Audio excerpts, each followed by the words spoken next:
Friends, jumpa lagi kita di podcast Man on Man bersama Denny AJD, Man with the Gun. Pada kesempatan kali ini kita akan membahas lebih banyak lagi tentang dunia menembak, dunia laki-laki dari sisi lain. Dan yang pasti kita akan melanjutkan obrolan di episode sebelumnya dengan Mas Denny AJD. Apa kabar Mas Denny? Baik, alhamdulillah. Oke Mas Denny, sekarang kita bakal ngobrolin tentang topik yang mungkin banyak dinantikan oleh masyarakat di luar sana atau orang-orang awam di luar sana yang pengen tahu lebih banyak tentang dunia menembak. Lebih detailnya mungkin airsoft gun dan juga airgun. Banyak pertanyaan di luar sana orang awam mungkin Mas Denny yang masih bertanya-tanya, sebenarnya airsoft dan airgun apa bisa dijadikan sebagai senjata untuk bela diri, Mas Denny? Oke, sebelumnya saya pengen nunjukin saya pakai baju namanya ini Sahara Desert. Wow, bener, bagus banget Mas Denny. Masa nggak notice, Mas Ari? Oh ya, Notice, kan? bener. Oke, ini kita produksi dari PT BSM. Ini salah satu yang sedang dalam proses dengan Arab Saudi. Oke. Ini kebetulan saya di PT BSM juga. PT BSM kita memproduksi seragam militer. Saya sebagai advisor dan product development di BSM. So ini yang saya pakai. Jadi mungkin tiap episode akan saya pakai berbagai macam seragam yang ada di katalog PT BSM ya. So bikin ini aja lah, bikin lebih spicy lagi podcastnya. Baik, oke Mas Denny. Siap. Apalagi nih? Oke, tadi kita udah sedikit mendengarkan penjelasan dari Mas Denny. Jadi ini adalah produk yang mungkin nantinya akan kita banyak perlihatkan di episode-episode podcast Musik CD Digicast. Oke Mas Denny, lanjut ke topik kita pada kali ini. Kita akan membahas tentang airsoft dan juga airgun. Apakah bisa menjadi senjata untuk bela diri, Mas? Oke, mau langsung dijawab atau kita bahas dulu satu-satu? Satu-satu dulu. Oke, jadi sekali lagi adalah cukup layakkah airgun dan airsoft gun dipakai sebagai alat bela diri? Oke, kita jabarin satu-satu dulu ya guys. Oke, apa aja ini yang mau ditanya Mas Arif? Definisi airsoft dan juga airgun itu seperti apa Mas? Oke, sebenarnya airsoft dan airgun mekanismenya 11-12. Justru airsoft itu lahirnya atas basic dari airgun itu sendiri. Oke, jadi airgun kalau kita telusuri sejarahnya itu udah lama banget ya. Airgun itu bahkan 1779 udah ada. Itu keperluan untuk tempur loh, airgun justru. Jadi wujudnya masih kayak senapan musket, kaliber besar, kaliber 43 sampai kaliber 50. Dan itu emang deadly untuk ukuran airgun zaman dulu 1779. Silakan Google kalau nggak percaya. Nah, kemudian berkembang kemudian menjadi yang sudah mulai udah yang modern. Nah, satu hari ada orang Jepang tahun 70-an namanya Ichiro Nagata waktu itu. Fotografer ya kalau nggak salah. Beliau tuh suka nembak segala macam. Dia suka dengan airgun, tapi di satu sisi dia dipikir gini. Kita nggak punya nih sesuatu yang bentuknya wujud kayak senjata api tapi bisa saling tembak-menembak, jadi perang-perangan gitu kan, tidak menyakiti bahkan tidak membunuh. Nah, lahirlah yang namanya airsoft gun. Nah, sebenarnya airsoft gun itu nama aslinya ya sebenarnya bukan airsoft. Airsoft itu sebenarnya apa ya, penamaan Jepang yang bahasa Inggrisnya agak ngaco. Ya sebenarnya adalah soft air gun. Soft air gun. Nah, jadi bukan airsoft gitu kan. Jadi mungkin bahasa Inggrisnya kurang bagus dibikin jadi airsoft gitu. Jadi tata letak bahasanya balik-balik. Jadi kenapa ada air gun dan ada soft air gun yang kemudian jadi airsoft gun. Oke, perbedaannya power aja sebenarnya, beda power. Jadi kalau yang namanya di awal ya, tahun 70-an yang dimananya air gun itu powernya bisa melukai, bahkan bisa melumpuhkan. Yang namanya soft air gun atau airsoft itu nggak bisa menyakiti atau ya sakit dikit lah paling. Memar-memar kali ya? Bentol lah. Oke. Memar kan bisa lebih dalam lagi ya. Kalau kena pukul kita memar, enggak, ini hanya bentol doang. Oke. Gitu. Terus mekanisme sama-sama menggunakan tenaga angin kayak atau udara. Nah, seiring waktu berkembang Untuk airgun dia tuh pakai yang namanya spring power, jadi tekanan gas itu nanti tekan udara, proyektilnya keluar, kemudian masih zaman dulu ya 1800-an pun sudah pakai yang CO2 canister, jadi tabung CO2. Tapi tahun 1800 saya nggak tahu wujudnya kayak apa. Berlanjut, nah untuk yang sama dengan sama kategorinya di airsoft, dia ada yang spring power sama dengan airgun tapi lemah powernya. Terus juga untuk yang gas dia nggak pakai CO2, dia pakai green gas atau freon yang kita biasa kita bilang. Pressure-nya jauh lebih rendah daripada CO2. Oke. Gitu. Nah, kembali lagi terbagi atas tenaga, tapi di awal airsoft itu lahir dengan proyektil atau peluru yang mirip dengan airgun. Jadi dia bentuknya pelet. Bukan BB kan bulat, pelet tuh ada kepalanya, ada badannya gitu. Agak lancip berarti ujungnya? Enggak lancip juga, enggak lancip juga. Pokoknya nggak ada opsi lancip lah, tidak untuk menyakiti. Itu saya sempat punya tahun 80-an awal. Masih kecil suka tembak-tembakan dengan itu, kena sakit dikit. Sakit doang sebentar udah lupa gitu kan. Terus akhir tahun 80-an sama awal 90-an baru masuk yang ball bearing, BB. Ya, dibilang peluru BB 6 mm yang beratnya kisaran sekarang jadi standar adalah 0,2 gram. Oke, sedangkan kalau mimis itu beratnya bisa yang 0,35 gram, 0,50 gram, bahkan ada yang 1 gram mungkin ya untuk airgun. Terus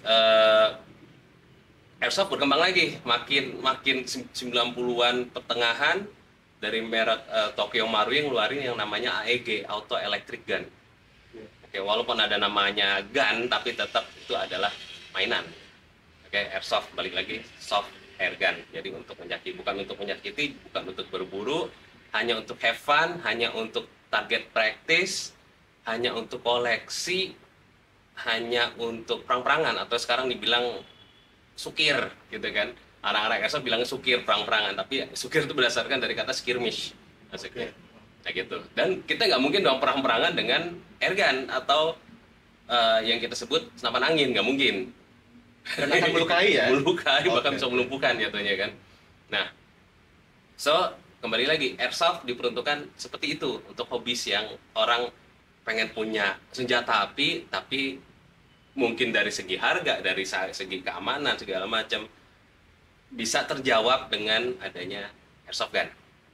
Itu jadi bukan untuk yang ada maling, ada kejahatan, enggak, taruh di mobil, no. Berarti lebih untuk sifatnya rekreasi ya? Rekreasi, mainan ya? Mainan. Enggak ada kasih. Makanya kita dari awal nyebut airsoft itu, misalnya ada airsoft geletak gitu ya, kita bukan nyebut itu sebagai senjata, kita sebutnya unit katanya. Oh, beda Mas ya? Jadi kita nggak nyebut senjata. Ini unit airsoft gun kita sebutnya gitu. Bukan senjata airsoft gun, enggak. Berarti penyebutan senjata diperuntukkan bagi senjata api, identik dengan senjata api. Sesuatu yang melumpuhkan.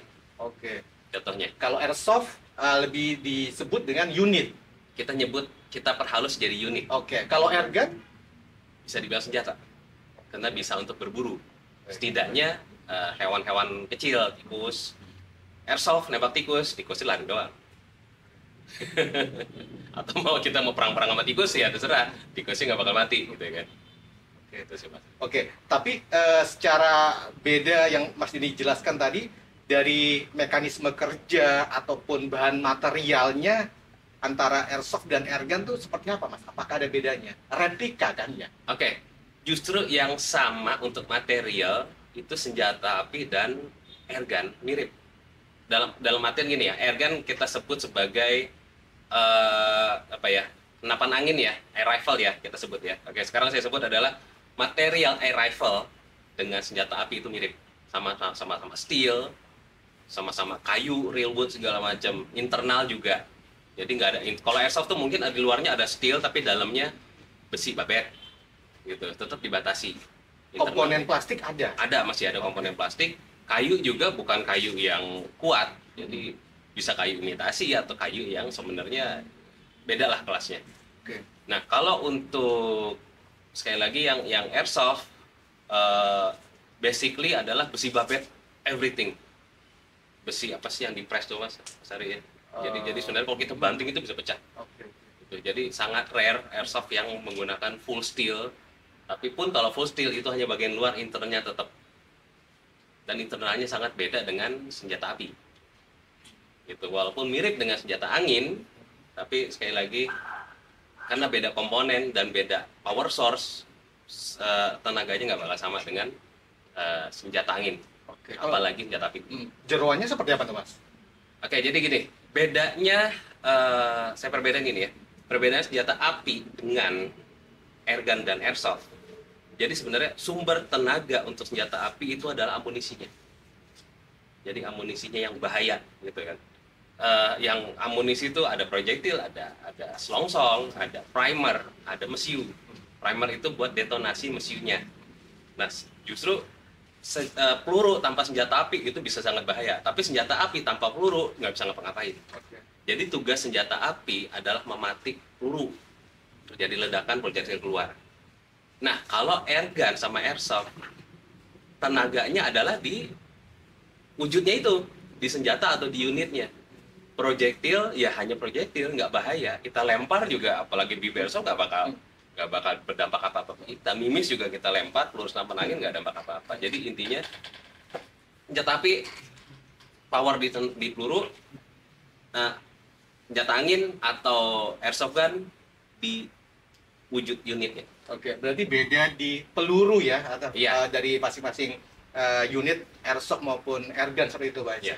Oke, kemudian tadi yang Mas Dini sebutkan bahwa airsoft itu ada jenisnya gitu ya. Ada yang dari gas atau sistem kerjanya gas, spring atau per, dan Atau, satunya AEG, electric gun. elektrik ya. Iya. Oke. Tapi electric gun sebenarnya sama aja, dia spring juga, cuma dia ada gear, ada dinamo yang bisa nembaknya otomatis. Mm. Itu aja. Jadi intinya hanya spring dan gas. Mm. That's it. Oke, oke.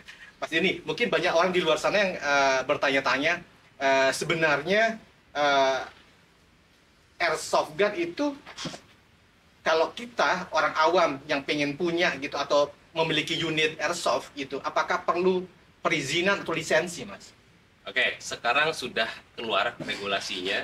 Jadi sebenarnya pemilikannya itu mirip-mirip dengan pemilikan senjata api, cuma jauh lebih mudah, harganya jauh lebih murah. Ya di apa ya? Saya himbau sih kalau pengen punya airsoft gun di dealer yang emang ini ya resmi ya. Jadi jangan beli online yang nggak jelas siapa yang jual, jangan deh, itu cari masalah aja. Toko yang legal ya? Toko legal salah satunya ada toko teman saya di STC, itu namanya Toysaurus tuh, punya teman saya, itu salah satu yang itu pionir dan saya rekom di situ. Semua paperwork dibantu sama mereka. Gitu. Jadi jangan pernah yang sekali lagi lapak nggak jelas, jangan deh cari masalah. Oke, Mas Deni. Kemudian bagi mereka yang pingin atau bermain dengan airsoft seperti ini, untuk bermain aman, apakah diwajibkan untuk bergabung ke komunitas? Seperti apa, Mas? Biar ada edukasi ataupun sosialisasi tentang airsoft ini sendiri gitu. Oke, komunitas wajib hukumnya bagi yang pengen punya teman yang satu daya tarik gitu ya dengan airsoft, dengan dunia militer segala macam. Saya sendiri dulu tergabung di tahun 2000 tergabung di klub Code 4 namanya, itu salah satu pionir juga. Kalau sekarang saya kurang ngerti ya apa aja klubnya, tapi yang pasti di bawah naungan Porgasi. Oke, Persatuan Olahraga Organisasi Airsoft ya, seluruh Indonesia ya. Indonesia, Porgasi. Terus ya join lah di situ kalau emang pengen nambah ilmu, nambah teman segala macam. Jangan sendiri-sendiri, kita nggak ngerti nanti itu unit kita bawa-bawa alas segala macam, kita taruh pinggang buat gaya-gayaan. Jangan sampai. Oke, Mas. Kemudian Mas, setelah kita ataupun mereka yang tertarik untuk bermain airsoft, bergabung ke komunitas, biasanya kan biar bermain secara aman tuh Mas, kira-kira ada nggak sih alat pelindung saat bermain airsoft itu seperti apa aja? Oke, alat pelindung yang pasti eye protection wajib. Mas, sorry, ini kayaknya Mas Denny identik dengan kacamata yang selalu dipakai. Jadi jelaskan ini apa, Mas Denny? Ini Google Glass, jadi saya bisa ngeliat contekan kalau saya lupa di sini. Jadi ada layar, ini saya lihat kayak hologram. Oke. Ini teknologi Google tahun 2015, ya nggak pernah produksi untuk umum. Seperti itu. Ya, ini juga foto, video dan segala macam. Terus juga ini bisa saya pasangin shade. Jadi kalau saya nembak saya pasangin yang clear shade. Jadi saya nembak tetap menggunakan ini sambil ngerekam pada saat yang sama saya nembak, tapi melindungi mata juga. Oke, jadi boleh dibilang sebagai Google Glass. Ini namanya Google Glass. Google Glass. Kalau dibilang ini sebagai apa, ini sebagai spy tools itu aja sih. Oke. Tapi Google Glass ini yang membuat Mas Denny icon atau identik dengan Google Iya, Glass kemana-mana ya? Sebagian orang sih udah nganggap demikian ya. Oke. Soalnya almost Ciri khas ya? Ciri khas ini udah Google Glass saya yang kedua. Yang sebelumnya warna biru. Tapi masih ada yang hitam lagi. Oke Mas, ini dilanjutin lagi.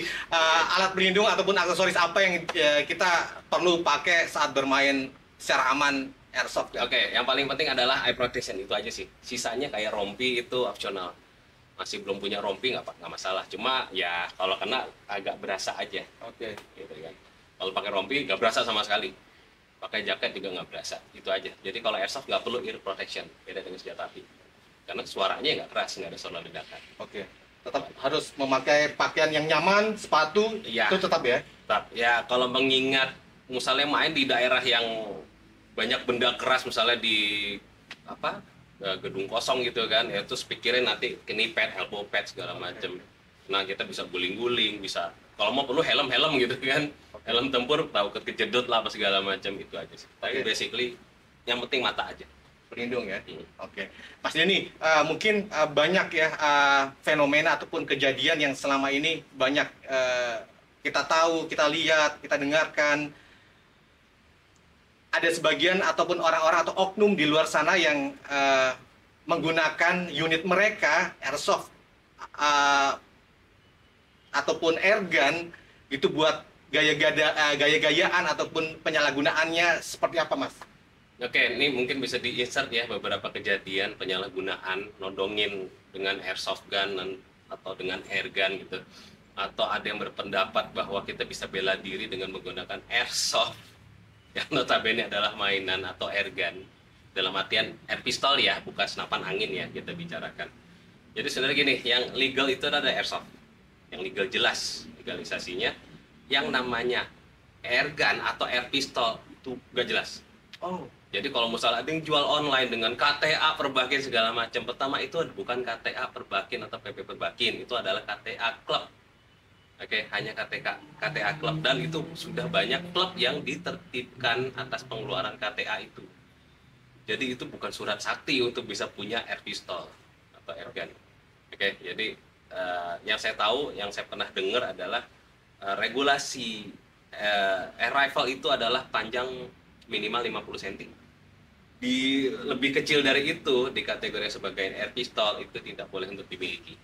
Seperti itu ya. Ya. Oke Mas, ketika lisensi ataupun surat izin kepemilikan airsoft seseorang sudah memiliki, ada nggak sih Mas biasanya etika ataupun doktrin-doktrin yang disampaikan oleh klub ataupun komunitas saat membawa airsoft itu di tempat umum itu seperti apa, Mas? Oke, kalau bawa airsoft itu tetap berlakunya seperti bawa senjata api gitu ya. Jadi emang gunanya untuk melatih juga.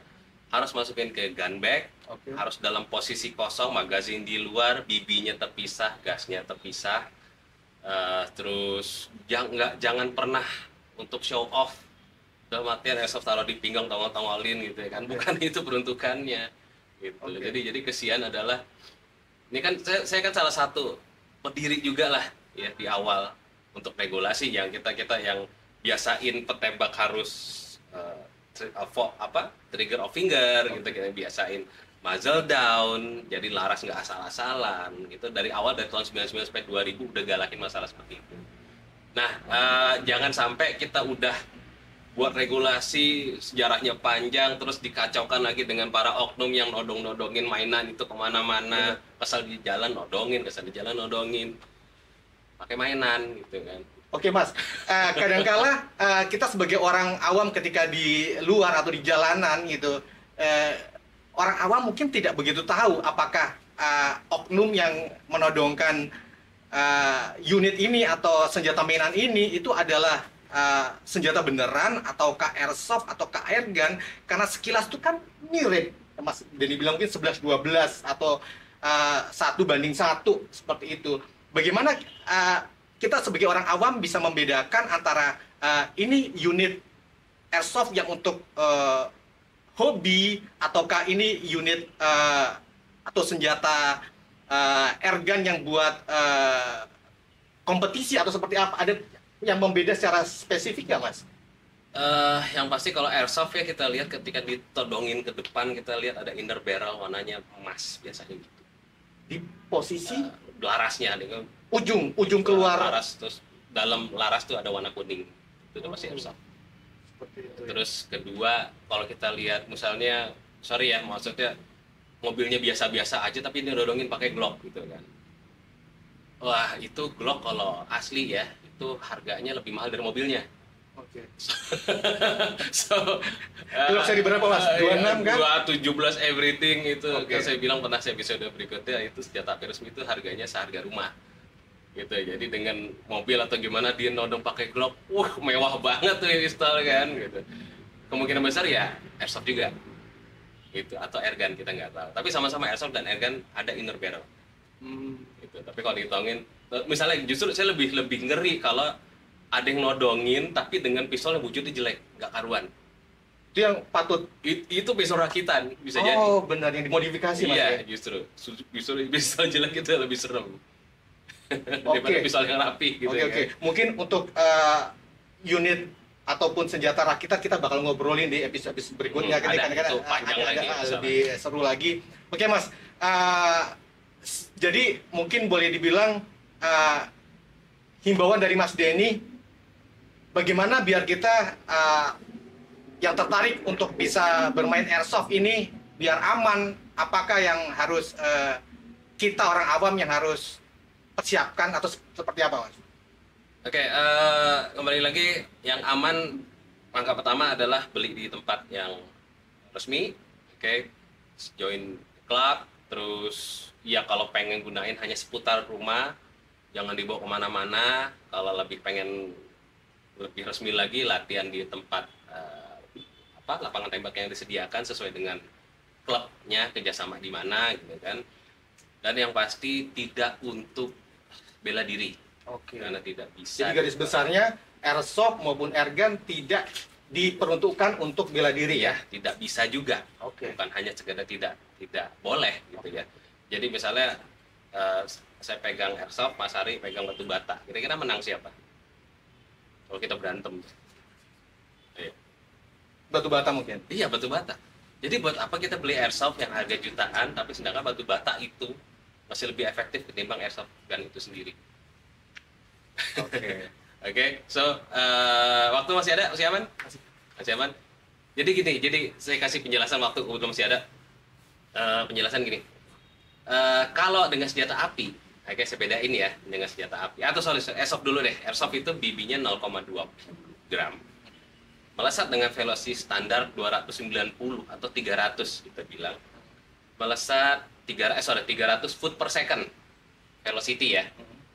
Velocity itu muzzle velocity lah. Jadi daya lesat dengan satuan 300 foot per second itu akan menghasilkan energi dalam satuan joule hanya sekitar 0,75 joule atau 0,8 joule. 0,8 joule kena kulit cuma bentol. 1 joule jarak 1 meter kena kulit mungkin agak luka. Nggak sampai masuk. Itu 1 joule ya hitungannya. Jadi pokoknya saya pikir 1 joule 1 meter kulit luka gitu. That's it.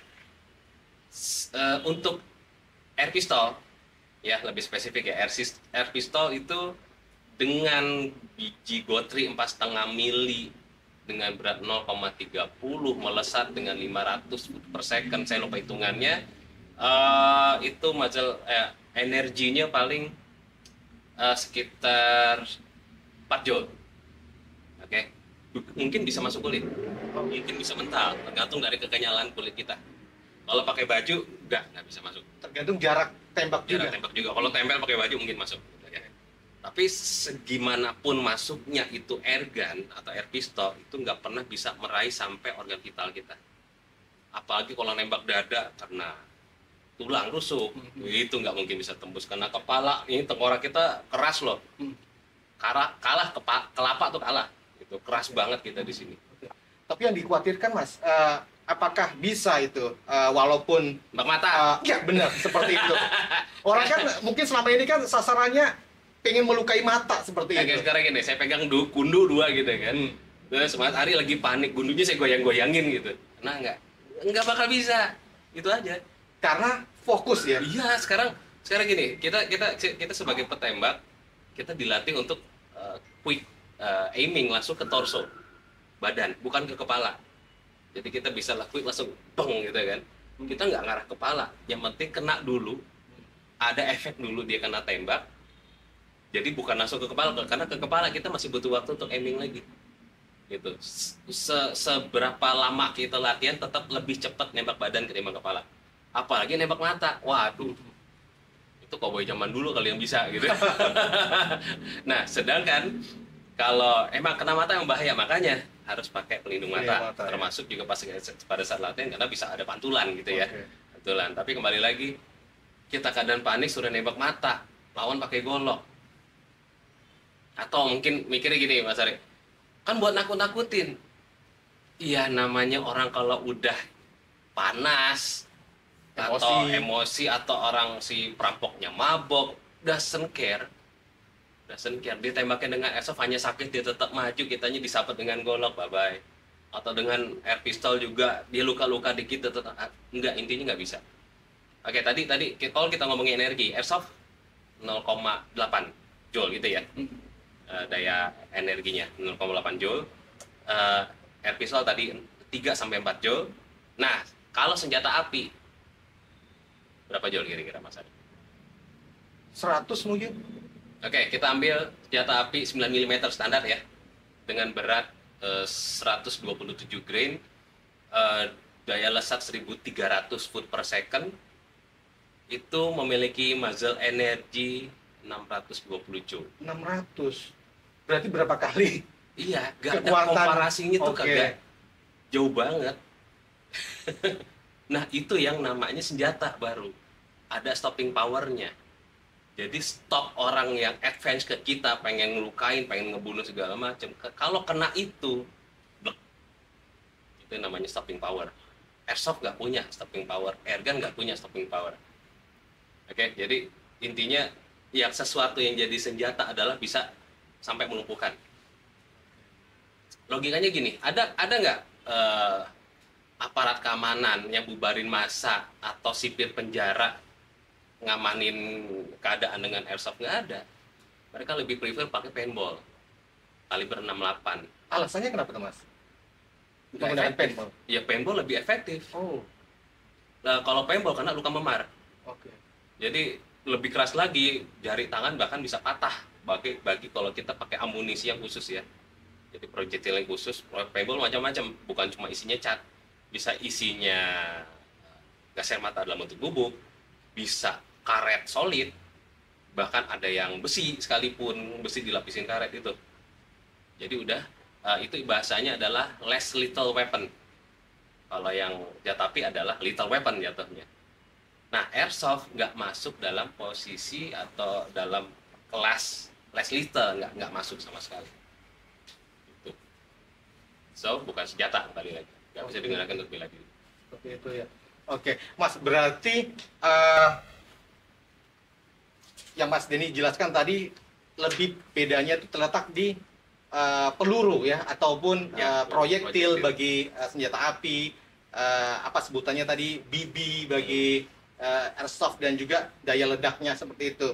Jadi boleh dibilang airsoft dan airgun memang banyak perbedaannya dari sistem kerja, mekanisme kerja, ataupun peruntukannya, peluru dan sebagainya.